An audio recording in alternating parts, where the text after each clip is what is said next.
আসসালামু আলাইকুম, রুকসাই চ্যানেলের পক্ষ থেকে আপনাদের সবাইকে স্বাগত জানাচ্ছি। আগের ভিডিওসগুলো যারা দেখেছেন, লাইক দিয়েছেন, সাবস্ক্রাইব করেছেন, অনেক অনেক ধন্যবাদ। সবার কাছে কৃতজ্ঞ, শুভেচ্ছা সবার প্রতি। আমার মেয়ে আসছে আমাকে কানাডা থেকে দেখতে, সামার ভ্যাকেশনটা কাটাবে। আমি একটু অসুস্থ, আমাকেও দেখতে এসছে।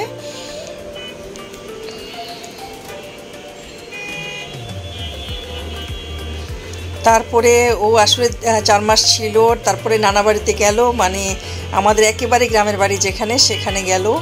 তো ওখানে গিয়ে বেশ আনন্দ করেছে। আমার বোনের ছেলে মেয়ে গিয়েছে, ভাইয়ের ছেলে মেয়ে গিয়েছে, সবাই যায়নি, অল্প কয়েকজন। যাই হোক, অনেক মজা করেছে, ছবি তুলেছে, খাওয়া দাওয়া, পেঁপে পাড়া, ভিতরে বাড়িতে একটা উঠান, বড় উঠান আছে, উঠানে ঘোরা। তারপরে কুমিল্লা এসে আমরা শহরে আবার চলে আসছি ব্যাক করে। তো সেখানে আবার 2 দিন ছিলাম। তো কুমিল্লাতে আপনারা অনেকে জানেন একটা বড় দিঘি আছে আমাদের। তো ওখানে আমরা পার্কের সাথেই, কুমিল্লা একদম শহরের মাঝখানে পার্কের সাথে। তো আমরা সেদিন প্রচুর বৃষ্টি পড়ছিল, বৃষ্টি মানে বাতাস, বৃষ্টি, মানে মোটামুটি একটা ঝড়ের মতো। এটা ধর্মসাগর বলে এই পুকুরটাকে। পুকুর তো না, এটা আসলে একদম অনেক বড় বিধায় এটাকে ধর্মসাগর বলে। আমি আরও কয়েকটা ভিডিওতে আপনাদেরকে দেখিয়েছি। তো ধর্মসাগরের পাড়ে প্রচুর মানুষ বিকালে বসে থাকে, সকালে বসে থাকে, বাচ্চাদেরকে স্কুলে ভিতর দিয়ে নিয়ে যায়, এখান দিয়ে তারপর পার্কের সামনে দিয়ে নিয়ে যায়। তো সেদিন আমার মানে ওদের বাবা বললো যে তোমাদের নিয়ে চলো ধর্মসাগরের পাড়ে নিয়ে যাই। ওরা কখনো ছোট থাকতে একবার গিয়েছিল। তো আমরা যাওয়ার পরপরই এত বৃষ্টি আর এত মানে হাওয়া বইছিল যে এত চমৎকার একটা ওয়েদার ছিল। তো আমরা ওখানে বেশ খানিকটা সময় কাটালাম। বৃষ্টিতে আমার মেয়েরা একটু ভিজতেও চাইলো, একটু ভিজলো। তারপরে আবার ভিতরে অবশ্য জায়গা আছে বসার, ছাউনি করা, ওখানে আমরা এসে বসি। এই যে এখানে এসে বসি, আবার যখন বৃষ্টি বেশি পড়ে, আবার যখন বৃষ্টিটা থেমে যায় আবার একটু পাড়ে যাই। তো ওই দিন আর নৌকা চড়া হয় নাই আমার মেয়েদেরকে নিয়ে। আমি আর আমার হাজব্যান্ড গিয়ে নৌকা চড়েছি একবার, আর অনেক আগে আমার মেয়েদেরকে নিয়ে একবার চড়েছিলাম। কিন্তু এবার আর নৌকা চড়া হয় নাই, কারণ ওয়েদার খারাপ ছিল আর নৌকাটাও ছিল না। সম্ভবত নৌকাটা বিকেলবেলায় চালু করে। তো এখানে বসে আমরা অনেকটা সময় পার করে দিয়েছি। ভালোই লেগেছে, কারণ ধর্মসাগরের পাড়ে গেলে যে কারোরই মন ভালো হয়ে যায়। এটা হোক গরম, হোক শীত, হোক যে কোনো ওয়েদার। ওই পারে হচ্ছে স্টেডিয়াম, পূর্ব পাশে স্টেডিয়াম, আর আমরা হচ্ছে পশ্চিম পাশে। তারপরে আমার মেয়ে 4 মাস যেহেতু থাকবে, প্রচুর শপিং নিয়ে। আবার ছোটো মেয়েটাও এবার চলে গেল ওর সাথে, মানে আমার ছোটো মেয়েরও গ্র্যাজুয়েশন শেষ হলো, মানে A2 কমপ্লিট করলো, যেটা ইন্টারমিডিয়েট। তো বড় মেয়ে তো 1.5 বছর আগে গেছে, ও এবার ছোটোটাও চলে গেল। তো আমার মেয়ে এসেই বলতেছিল নাক ফুটা করবে, নাক ফুটা করবে। তো ওর ফ্রেন্ডদেরকে নিয়ে পার্লারে গেছে, গিয়ে তারপরে নাক ফুটা করে আসছে। তারপরে একটা ডায়মন্ডের রিংও, মানে নোজ পিনও কিনেছে, কিন্তু পরে কিনেছে। এর আগে ওর নাক একদম অনেক ইনফেকশান হয়ে আরও অনেক টাকা গেছে, ওকে হসপিটালে নিতে হয়েছে 2-3 বার করে। তো নাকটা বন্ধ হয়ে গেছে লাস্টলি। এটা ঈদের দিন ওর ফ্রেন্ডরা সবাই আমাদের বাসায় এসছে, ওরা কোথাও বের হয় নাই, ফ্রেন্ডরা আমাদের বাসায় এসেছিলো। এইটা হচ্ছে আমার ছোটো মেয়ের গ্র্যাজুয়েশান সেরিমনিতে। আমি অসুস্থ ছিলাম, যেতে পারি নাই। আমার বড় মেয়ের দুঃখের বিষয়, সেম স্কুল দুজনে পড়েছে, বাট বড় মেয়ের গ্র্যাজুয়েশান হয় নাই, কারণ তখন করোনার পর এটা স্কুল করতে দেয় নাই। তো আমার মেয়ের একটা দুঃখ ছিল যে গ্র্যাজুয়েশনটা ও করতে পারে না, গ্র্যাজুয়েশন সেরিমনিতে সে অ্যাটেন্ড করতে পারে না। যাই হোক, আমার ছোটো মেয়ের যেহেতু এবার হয়েছে, ও ছিল উপস্থিত, তো ওর যাওয়ার সুযোগ হয়েছে ওর বাবা সহ। যাই হোক, যাওয়ার আগে আবার নাক ফুটা করবে। নাক ভালো হয়ে গেছে, আগেরটা ফুটাটা বন্ধ হয়ে গেছে, এবার সে নিডেল দিয়ে করবে। বসুন্ধরায় কোথায় যেন এটা খুঁজে বের করেছে। তো ওখানে অনেক এক্সপেন্সিভ, তারপরেও সে গেছে, গিয়ে তারপরে নাক সে ফুটা করবেই। ডায়মন্ডের রিং কিনে ফেলেছে, এই যে রিংটা পরেছে। তো যাই হোক, নাক ফুটাটা ভালোই হয়েছে আলহামদুলিল্লাহ, কোনো ইনফেকশন হয় নাই, ওষুধ দিয়েছিল। তারপরে আমরা মাঝে মাঝে একটু ফুচকা খেতে যেতাম, দোসা খেতে যেতাম। এটা হচ্ছে আমাদের 12 নম্বর সেক্টরে স্ট্রিট ফুড, বাট অনেকগুলো হচ্ছে ফুড কোর্ট থাকে, ওখানে আমরা বসে অনেক কিছু খাই। মাঝে মাঝেই যাই, আমরা খাই। আমি তো খুব একটা বাইরে যাওয়া পছন্দ করি না, আমার যেদিন শরীরটা ভালো থাকে সেদিন যাই। যাই হোক, তারপরে ওর কাজিনরা সবাই দেখা করতে আসছে এবং আমরাও গেছি সব কাজিনদের বাসায়, ওকে নিয়ে গেছি। দুইজন তিনজনের বাসায় আমরা নিয়ে গেছি, আর একজন এসছিল ওর মেয়েদেরকে নিয়ে, বাচ্চাদেরকে নিয়ে, ছেলে মেয়েকে নিয়ে। তো এসে আবার ওদেরকে নিয়ে আমার 2 মেয়েকে নিয়ে বাইরে খেতে গেছে। তারা খেয়ে মানে ঘরে আমাকে বাসায় কিছু করতে দেয় নাই, কারণ আমি সিক, সেজন্য। তো ছবি টবি তুলে আসছে। এদিকে হচ্ছে প্রতিদিনই ওদের বাবাকে নিয়ে ওরা বের হয়, কোথাও না কোথাও যাওয়া হয়। তো এটা হচ্ছে তুফান মুভি দেখার জন্য। আমি আসার পর থেকে বলছিলাম তুফানটা কিন্তু দেখব। তো আসলে আমরা তুফানের সিট পাচ্ছিলাম না, তারপরে হচ্ছে মানে টিকিট পাচ্ছিলাম না, আমি সিক, সব কিছু মিলে আমার মেয়ে কীভাবে যেন অনলাইনে টিকিট করে ফেলেছে, চারটেই পেয়েছে। তো আমরা এই যে অলরেডি গিয়ে পৌঁছেছি, একদম শেষ, মানে মুভি আরম্ভ হয়ে যাওয়ার পরে আসলে আমরা মুভিটা দেখতে পেরেছি। যাই হোক, অনেক ভালো লেগেছে। ফ্যামিলি 4 জনে একসাথে মুভিটা দেখেছি। মুভি দেখে নিচে আমি দাঁড়িয়ে আছি গাড়ির জন্য, গাড়িটা আনতে গেছে আমার হাজব্যান্ড। তো মুভিটা দেখে মানে অনেক ভালো লেগেছে, বাট খাওয়ার মতো আমাদের কোনো সুযোগ ছিল না, রাত হয়ে গেছে। যাই হোক, এটা হচ্ছে অন্যদিন তারা হচ্ছে যমুনা ফিউচার পার্কে ওর বাবাকে নিয়ে গেছে, তারপরে হচ্ছে বঙ্গবাজারে গেছে, ঢাকা কলেজ গেছে, যেখানে হচ্ছে শীতের জিনিস পাওয়া যায় ভালো ভালো। তো যেহেতু সে কানাডায় প্রচণ্ড, মানে অ্যালবার্টাতে হচ্ছে প্রচুর -42 পর্যন্ত আসে, 42-45 পর্যন্ত। তো এই জন্য সে গত বছর ওর বড় মেয়ের জন্য সবই নিয়ে গেছে। তো এবার ছোটোটার জন্য ছোটোজন আর ওর বাবা প্রতিদিনই মোটামুটি বের হয়েছে এটা সেটা কেনার জন্য, ছোটরা যেহেতু প্রথম যাচ্ছে। তারপরে হচ্ছে একদিন বললো, মা চলো আমরা হচ্ছে কোয়েকিং করব। এটা হচ্ছে বোটের ছোট একটা চিকন বোট, এটার মধ্যে বসে তারপরে এটা। আমি বলছি কোথায় এটা? বলে উত্তরে আসে, তোমরা জানো না? আমি বলছি না। তো বলে কি ছোটো থাকতে তো একবার আমরা, মনে নাই আমরা যে করতাম বড় একটা নৌকা দিয়ে। তো আমি বলছি এইগুলো তো এখন ভেঙে কি যেন অনেক মেট্রো রেল এই সেই অনেক কিছু হয়ে গেছে, এখন আমি কিচ্ছু জানি না কোথায় কি। তো বলছে হ্যাঁ আমি ইন্টারনেট থেকে সার্চ দিয়ে তোমার বের করে দিই, চলো খুঁজতে পাওয়া যাবে। তো আমার শরীরটা এরকম প্রতিদিনই বলে। তো যেদিন আমার শরীরটা একটু ভালো লাগে সেদিন তারপরে একদিন বের হলাম ওকে নিয়ে। ঠিকই অনেক সময় লেগেছে আমাদের খুঁজতে গিয়ে পেলাম এটা হচ্ছে 17-18 মানে মেট্রো রেলের নিচে। তো বেশ লম্বা জায়গা এবং অনেক সুন্দর। এখান থেকে প্রায় আসা যাওয়া করি, কিন্তু আমরা হয়তো অত খেয়াল করি না যে এখানে এত সুন্দর একটা জায়গা আছে কোয়েকিং করার। যাই হোক, ও হচ্ছে এটা করবে আমাদের সিরিয়াল, মানে আমি তো যাব না, আমি গাড়িতে বসে থাকবো, ওরা যাবে, বাবা যেহেতু যাবে 2 মেয়েকে নিয়ে, একা ছাড়বে না এই পানিতে। তো লাইফ জ্যাকেট আছে। ওদের সিরিয়াল পড়লো 123 মানে তখন প্রায় সন্ধ্যা হয়ে গেছে। তো এই 123 আসতে অনেক সময় লাগবে। 3 জনে যেটা বসে সেইটা 123, আর যারা 2 জন বসে সেটা আরও বেশি, এই অবস্থা। তারপরে অনেকক্ষণ ওয়েট করতে আমি তো এত সময় ধরে আসলে বসেও থাকতে পারি না। আমি একবার গাড়িতে শুই, একবার সামনের সিটে এসে বসি, এই অবস্থা করতে আবার নিচেও নামলাম ওদের জন্য, যে ওদের সাথে 2-1টা ছবি তুলি। ওদের সাথে কয়েকটা ছবিও তুললাম। তারপরে একদম মাগরিবের সময় গিয়ে তারপরে তারা মাগরিবের আজানের পরে তারপরে তাদের 123 নাম্বার সিরিয়াল আসছে। তাও সে চড়ে আসবে, খিদায় অস্থির। একটু পরপর রেস্টুরেন্টটাতে যায়, গিয়ে দেখে ভাসমান যে রেস্টুরেন্টে, ওইটাতে খাবার নাই, বা যেই পরিমাণ লোকজন বসে আছে ওই খাবার ওই দিন আর খেতে পারবে না এই অবস্থায়। আমার মেয়ে আবার ঠিক 5টা বাজলে ওর খেতেই হবে। তো আমি সবসময় খাবার নিয়ে যাই গাড়িতে করে, ওই দিন কেন যেন নিলাম না। একদম আশেপাশেও যে চানাচুর বা কোনো কিছু ঝালমুড়ি পাবো ওইটুকু ওই ব্যবস্থাও ছিল না। আমার মেয়েটা খিদায় অস্থির। তারপরে যাই হোক, অনেক সময় ধরে অপেক্ষা করতে এই রেস্টুরেন্টটাতে একটু পর আমার মেয়ে ঘুরে যায় ওর বাবা সহ, কিন্তু কোনো সিট খালি নেই এবং কোনো খাবার অর্ডার দিলে বলছে 2 ঘন্টা 2.5 ঘন্টা সময় লাগবে। তো এরকম করতে যখন সে পেয়েছে তখন অলরেডি নৌকাও আমাদের 123 নাম্বার চলে আসছে। তো যাই হোক, নৌকায় করে ওরা, নৌকা তো না, এটাকে কী যেন বলে, কোয়েকিং বলে, এটাতে করে আমার মেয়ে 2 জন আর আমার হাজব্যান্ড সহ। এই যে দেখেন কি সুন্দর মেট্রো রেল যাচ্ছে, চমৎকার। উপরে মেট্রো রেল, নিচে মানুষ, এদিকে একটা লেকের মধ্যে বোট চলছে। এটা মানে আসলেই মানে চমৎকার একটা, মানে বলা চলে যে চমৎকার জায়গা এবং বিনোদনের একটা জায়গা। এটা রাতের মেট্রো। তো এই যে সুন্দর লাগে রাতের মেট্রোটা দেখতে।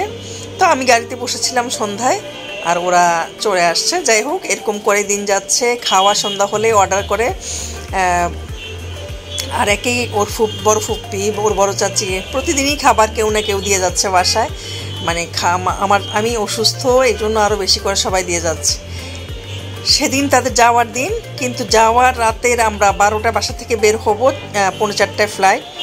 8টার সময় 8:45 বাজে আমাকে বলে যে মা আমি একটু পার্লারে যাব। ছোটো মেয়ে আগেই সব কিছু মাশাল্লাহ ও পেডিকিউর ম্যানিকিউর করে, তারপরে হচ্ছে চুল কেটে রেডি ছিল। কিন্তু বড় মেয়ে ধাক্কাইতে ও চলেই না। ও যাবার মাত্র রাত 8:45 বাজে তখন বন্ধ করে ফেলবে। এটা 2000 স্টুডিও 2000, এটা হচ্ছে উত্তরাতে খুব নাম করা একটা পার্লার। সে যাবে ফেসিয়াল করতে। তারপর নিয়ে গেলাম, আর কী করা। তারপরে নিয়ে ফেসিয়াল করতে 1 ঘন্টা লাগলো। ফেসিয়াল করে এসে, কারণ ওই দিন আমাদের কোনো ঝামেলা ছিল না। আমি এবার অসুস্থতার কারণে তারা যে এত শপিং করেছে, গুছিয়েছে বাবাকে নিয়ে ওদের বাবাকে নিয়ে আমি কিচ্ছু দেখতে পাইনি, কিচ্ছু করতে পারিনি। শুধু মেশিনটা ওর বাবা গিয়ে দৌড়ে ওই দিন সকালবেলা কিনে নিয়ে আসছে, কারণ ওয়েট নিয়ে অনেক ঝামেলা হয়। তো আমি কোনো ভিডিও করতে পারি নাই বা করি নাই, বা মনে ছিল না। অসুস্থতা সব কিছু মিলে 2টা মেয়ে চলে যাচ্ছে। ঠিক যাওয়ার মুহূর্তে একবার এই যে আমাদের যে খালা 20 বছর ধরে আমার বাসায় আছে, ওনাকে নিয়ে ছবি, ব্লু মেয়েকে নিয়ে ছবি, মানে আমাদের খরগোশ 2টা, যে 2টা খরগোশের জন্য আমার ছোটো মেয়েটার জীবন মনে আগের দিন সে অনেক চিৎকার করে কান্না করেছে। সবাই ওর জন্য, মানে এই যে আমার এই ছোটো মেয়ের কান্নায় আমাদের পুরো বাসা ভারী হয়েছিল, এত চিৎকার করে করে কান্না করেছে। তো যাই হোক, আমার উপর রেখে গেছে বিধায় ওদের একটা ভরসা।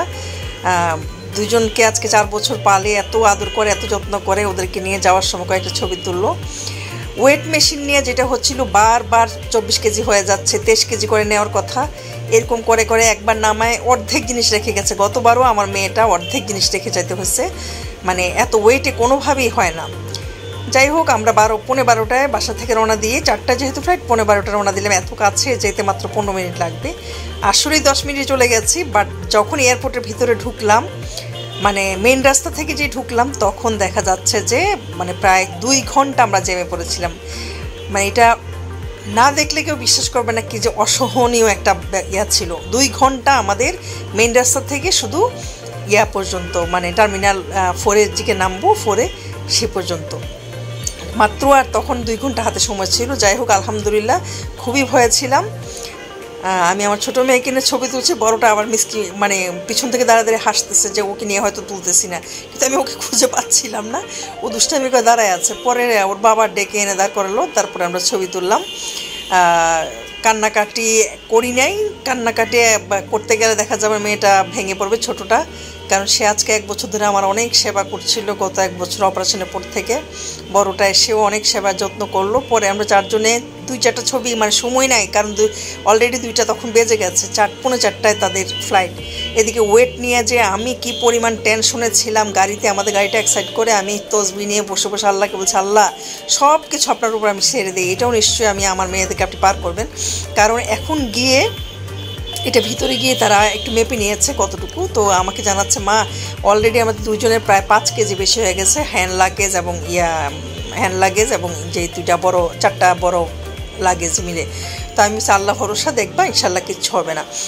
তারপর তারা বোর্ডিং কার্ড নেওয়ার পরে আমি বললো যে দাঁড়াইছি, আমি বলছি নিশ্চিত থাকো, কিচ্ছু হবে না, আমি আল্লাহকে ডাকছি। ঠিকই বোর্ডিং কার্ড নিয়ে বের হয়ে তারপর আমাকে বললাম, মা আমাদেরকে কিচ্ছু করে নাই, জিজ্ঞেসও করে নাই। আমি যে কত বড় হাফ ছেড়ে মানে আল্লাহকে মানে স্মরণ করলাম, যে ওয়েট নিয়ে যে কী পরিমাণ ঝামেলা করে। আমার লাগেজ খোলা, লাগেজ এর মধ্যে আমার বড় মেয়ের লাগেজের চাবি বাসায় ভুলে রেখে গেছে। যদি এটা খুলতে বলতো তাহলে অনেক ঝামেলা হতো। আসলে তারা যা কেনাকাটা করেছে গত বছরও নিতে পারে নাই, শুধু ওয়েটের জন্য। যতই দেখা যায় যে দাঁড়ায়, যে মেশিনের মধ্যে দেখা যায় 24 হয়ে যাচ্ছে। 23 কেজি করে নেওয়ার কথা বড়গুলিতে, 24 হয়ে যাচ্ছে না, হয় হ্যান্ড লাগেজে কিচ্ছু নাই, তারপরও দেখা যাচ্ছে 9 কেজি হয়ে যাচ্ছে। 7 কেজি নেওয়ার কথা, তারপরও আল্লাহ ভরসা করে ছেড়ে দিলাম, 9 কেজি করে ছেড়ে দিলাম একজনেরটা, তার একজনেরটা 8 কেজি। আর এটা আমি আবার এই যে ছবিগুলো দেখছেন, এটা হচ্ছে এয়ারপোর্টে দাঁড়িয়ে আমি কিছু ছবি নিলাম উপর থেকে। খুবই চমৎকার লাগছিল। মেন রোড এবং 3rd টার্মিনাল হচ্ছে, 3rd টার্মিনালটা এখান থেকে দেখা যাচ্ছে না। তো এয়ারপোর্টের ছবিটা একটু তুললাম।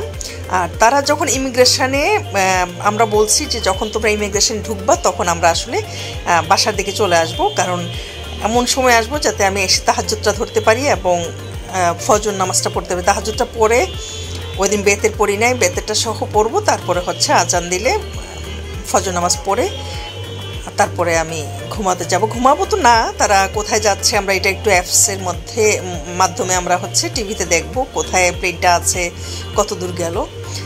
যাই হোক, আমরা চলে আসছি 3:30টার দিকে, তাদের 4:45টায় ফ্লাইট। 3:30টা না, আরও পরে আসছি। বাসায় আসতে আসতে আমাদের আসলে 4:10 বেজে গেছে।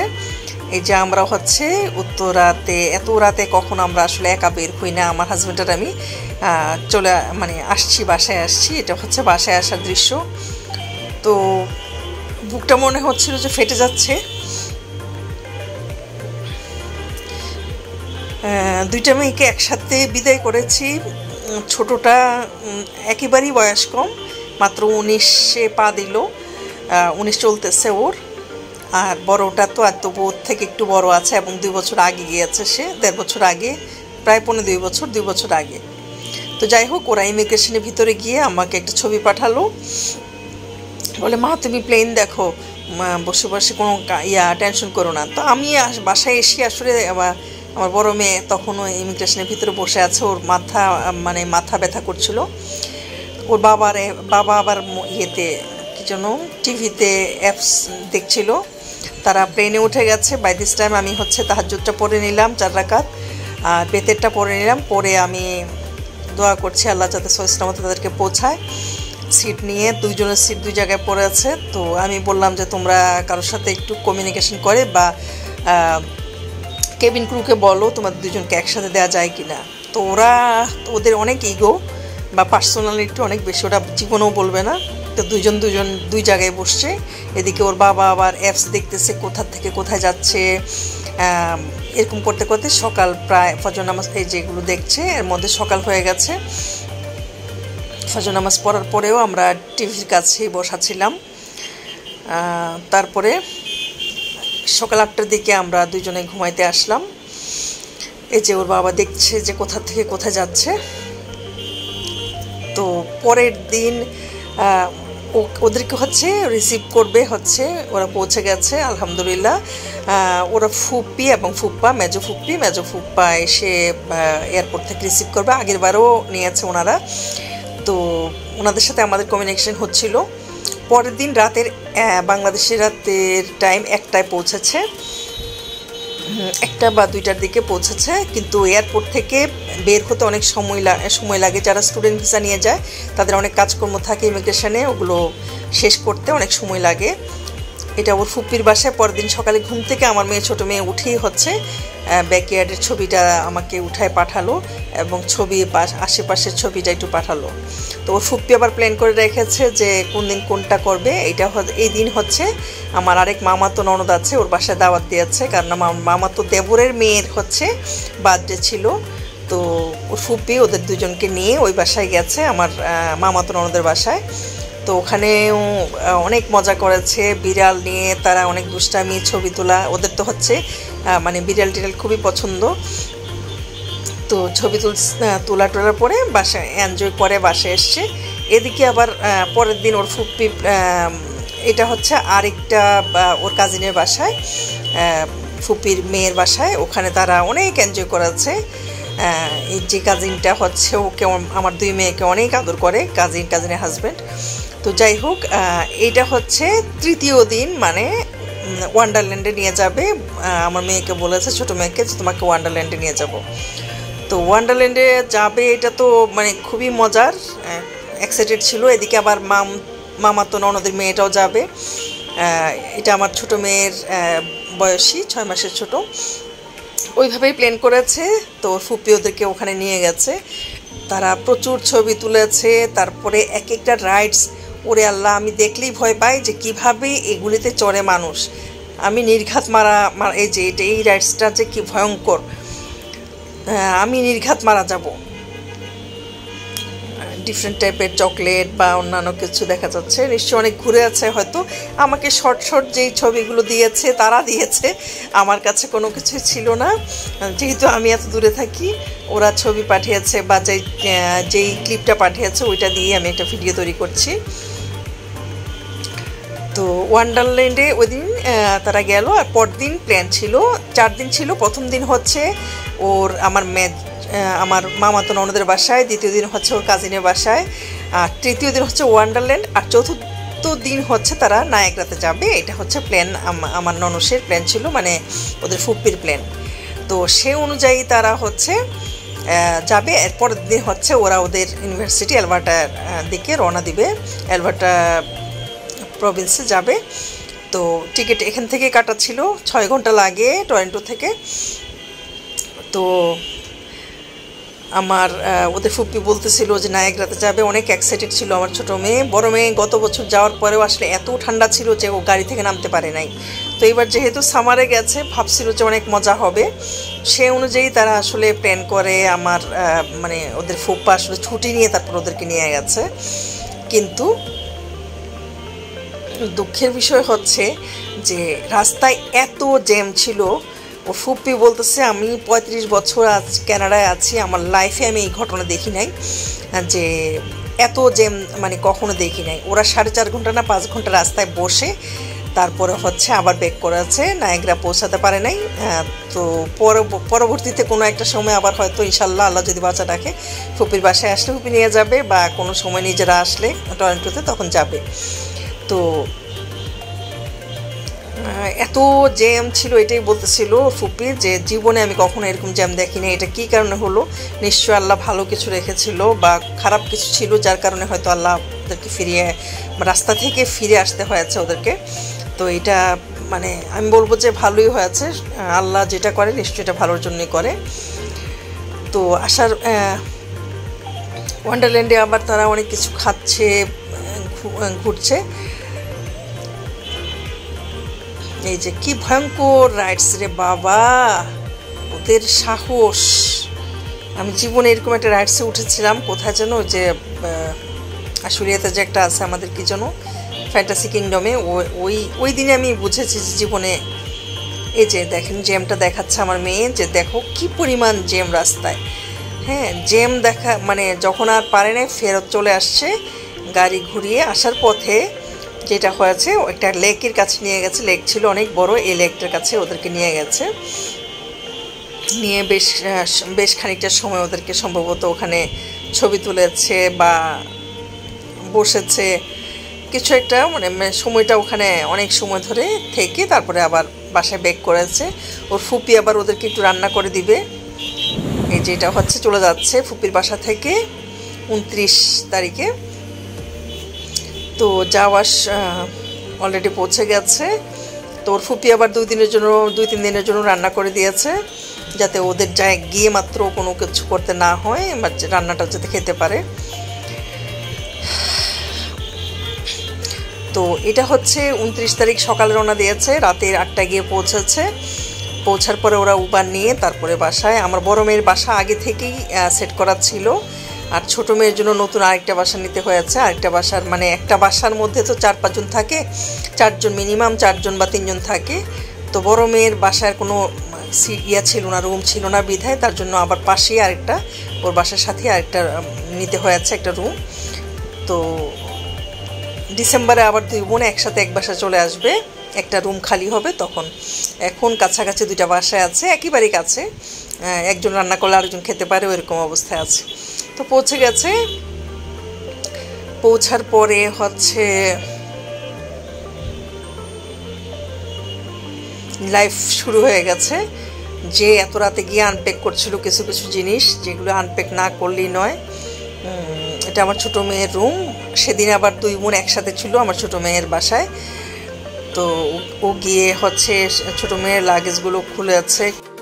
তো এয়ারপোর্ট থেকে আসার পথে ওরা হচ্ছে ওয়ালমার্টে উবার থামিয়ে কিছু কলা, পাউরুটি, মানে খাবার দাবার নিয়ে এসছে। তো যেহেতু ছোটো মেয়ের বাসা, ছোটো মেয়ের লাগেজ খোলা হচ্ছে, আর বড় মেয়েরগুলো মানে আগামীকাল ওর বাসায় গিয়ে খুলবে। তো যাই হোক, আলহামদুলিল্লাহ ওরা সহিসালামতে পৌঁছেছে, এটা অনেক ভালো একটা সুখবর এবং আনন্দ পাচ্ছিলাম যে গিয়ে পৌঁছেছে। খাবার ওই দিন কিছু করতে হয় নাই, ফুপির খাবার ওভেনে গরম করে খেয়ে ফেলেছে।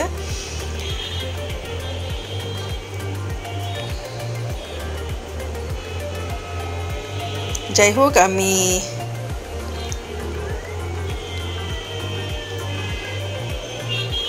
বড় মেয়ের বাসায় পরের দিন বড় মেয়ে গিয়ে এই যে তার রুম গোছাচ্ছে।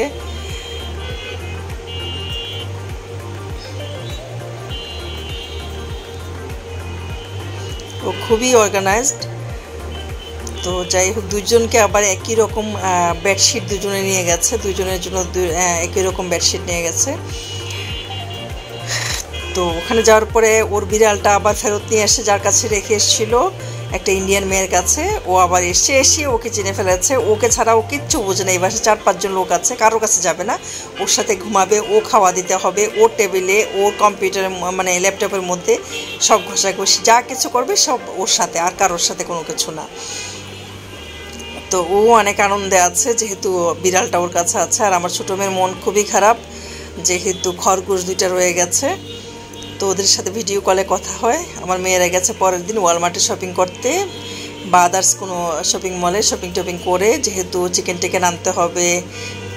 তো এগুলো সব কিছু সারা দুজনে অনেক কেনাকাটা করে তারপরে সন্ধ্যায় এসে আমার বড় মেয়ে আবার রান্নার বাড়া করলো।